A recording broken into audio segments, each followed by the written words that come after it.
Pa vsako literarno delo je na nek način en delček moje duhovne biografije.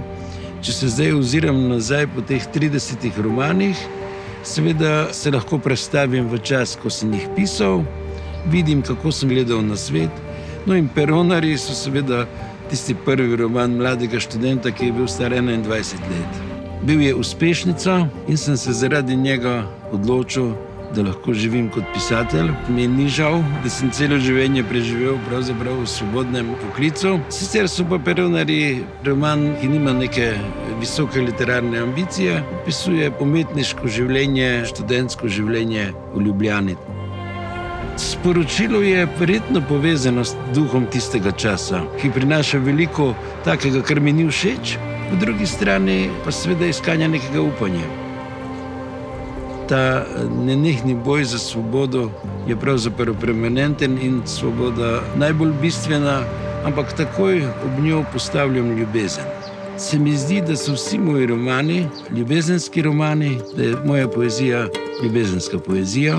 V tem spoznanju, da je svet nenehno na tehnici.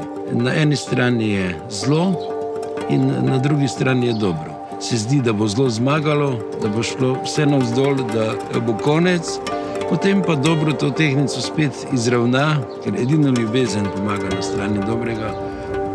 Ko razmišljaš o ustvarjanju na način, kot jaz razmišljam, da gre za iskanje občutkov lepega in za to sposobnost, da te občutke lepega s svojimi deli tudi v drugem predramiš, na drugi strani pa gre seveda za iskanje življenjskega smisla.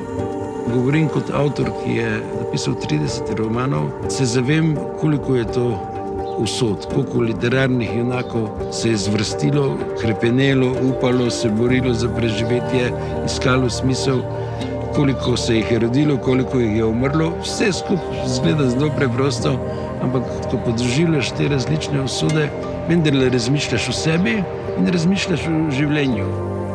Običajno povezujejo nekatere moje romane s Prekmurjem in nekateri so tudi postavljeni v ta prostor. Moram pa reči, da težko govorim o prekmurskosti, govorim pa lahko o panonskosti.